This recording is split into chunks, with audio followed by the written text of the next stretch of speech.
Hello everybody, welcome once again to your own channel Krishna Singhdeo. आज हम यहाँ पर मिल रहे हैं वैल्यूएशन ऑफ गुडविल के नेक्स्ट पार्ट में। एंड आज का जो एजेंडा है वो हम ये सीखने वाले हैं आज के वीडियो में कि कैसे हम डील करते हैं रेवेन्यू एक्सपेंडिचर को। अगर कैपिटल एक्सपेंडिचर की तरह ट्रीट कर दिया गया है प्रॉफिट का कैलकुलेशन करते टाइम, या फिर हमने कैपिटल एक्सपेंडिचर को रेवेन्यू ट्रीट कर दिया है, तो उसका कैसे हमें एडजस्टमेंट करना है। पिछले क्लास में हमने सीखा था over valuation and under valuation of opening and closing stock का एडजस्टमेंट कैसे किया जाता है।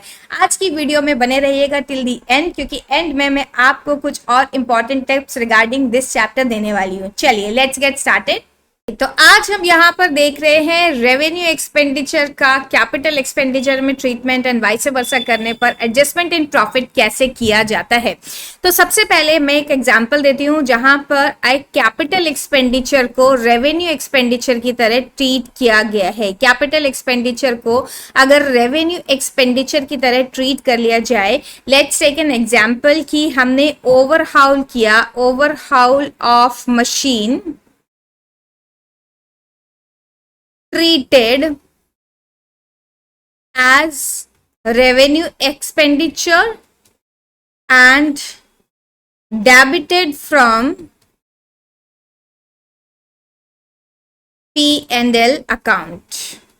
Let's say 50,000 का ये एक्सपेंस था।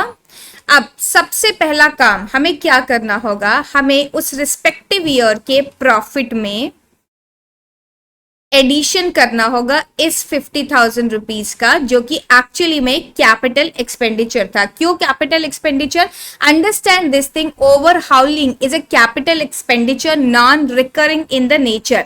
तो उसे प्रॉफिट एंड लॉस अकाउंट में नहीं लिखा जाता है, उसे बैलेंस शीट में एसेट साइड दिखाया जाता है, because it is an asset. Overhauling करना एसेट की कॉस्ट में ऐड किया जाएगा। तो हमने अगर इसे प्रॉफिट एंड लॉस अकाउंट के डेबिट साइड में लिख लिया होगा तो हमारा प्रॉफिट उस ईयर ड्रॉप डाउन हो गया होगा, और हम यहाँ पर सारी एबनॉर्मलिटीज को हटा रहे हैं और उसे नॉर्मल पर लेकर आ रहे हैं। इसीलिए this 50,000 will be added back. Now, if we talk about the capitalization of any expense, then definitely depreciation has to be taken care. अब ये depreciation कैसे किया जाएगा? depreciation के बारे में definitely there has to be some information in the books of account.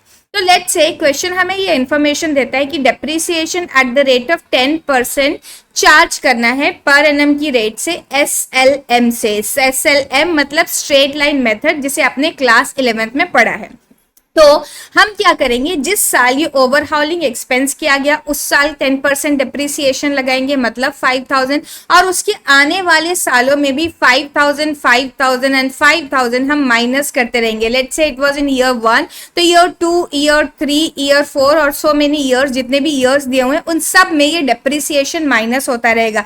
क्योंकि question जब तक ये ना बोल दे इस मशीन को बेच दिया गया, assumption is that this machine is there only in the business. Okay, that is why what are we doing, we are going to charge depreciation on the continuous basis. So एक बार फिर से समझ लीजिए, जब भी हमें ओवरहाउलिंग या किसी इसी तरीके का एक्सपेंस दिया रहता है जो कि एक्चुअली कैपिटल एक्सपेंडिचर था और उसका ट्रीटमेंट हमने रेवेन्यू एक्सपेंडिचर की तरह दे दिया है, तो सबसे पहला स्टेप जो हमें करना होगा, हमें उस ईयर के रेस्पेक्टिव प्रॉफिट में इस अमाउंट को ऐड करना होगा जिसे हमने ट्रीट कर दिया है as a revenue expenditure. Then अगर डिप्रिसिएशन के बारे में कोई इंफॉर्मेशन दी जाती है तो डिप्रिसिएशन भी चार्ज करना है। डिप्रिसिएशन हर साल के प्रॉफिट में से उस साल और आगे आने वाले सालों के प्रॉफिट में से हम माइनस करते हुए चलेंगे, क्योंकि डिप्रिसिएशन प्रॉफिट में से माइनस किया जाने वाला एक्सपेंस है, या जिसे बोलते हैं चार्ज अगेंस्ट प्रॉफिट है।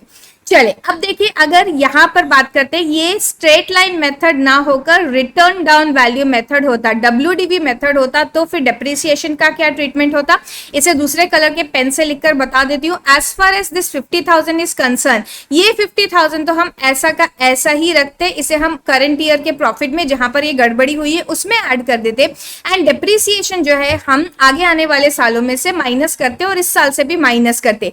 यहाँ से हम 5,000 रुपीज माइनस कर करते अगर 10% का डेप्रिसिएशन था, लेकिन नेक्स्ट ईयर में ये डेप्रिसिएशन हो जाता 4500 रुपीज का। क्यों?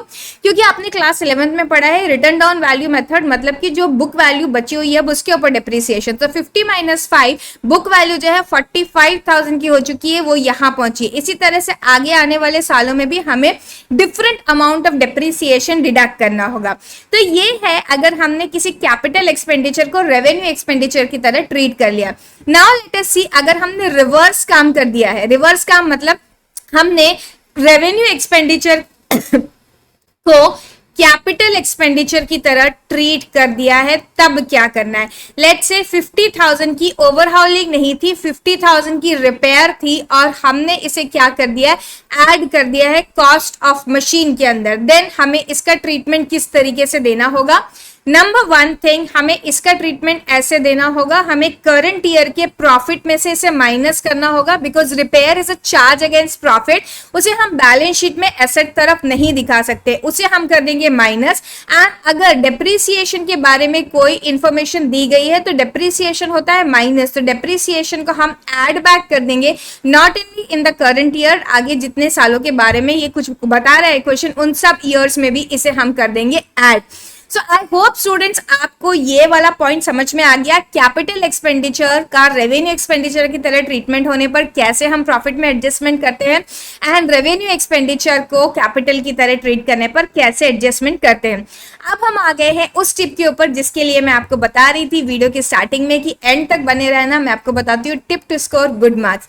Tip to score good marks is that जितने भी आपके क्वेश्चन इन इलस्ट्रेशन दिए गए, आप किसी भी बुक को फॉलो करते हो, चाहे वो एनसीईआरटी की बुक हो, चाहे वो टीएस ग्रेवाल सर की बुक हो, चाहे वो डीके गोयल सर की बुक हो, उन सारे इलस्ट्रेशंस को कर लीजिए जो कि आपको in the beginning of question chapter दिए रहते हैं। एक एक कॉन्सेप्ट समझाया जाता है और वहां पर इलस्ट्रेशन दिए रहते हैं। अक्सर बच्चे इलस्ट्रेशंस को छोड़ देते हैं एंड अनसॉल्व क्वेश्चन की तरफ भागते हैं। अनसॉल्व क्वेश्चन तो करने ही है, लेकिन इलस्ट्रेशन होते हैं कॉन्सेप्ट बिल्डर। तो किसी भी चैप्टर में अगर आपको अपनी परफॉर्मेंस अच्छी करनी है तो कॉन्सेप्ट बिल्डर की तरफ ध्यान दीजिए और सारे इलस्ट्रेशन करके देख लीजिए।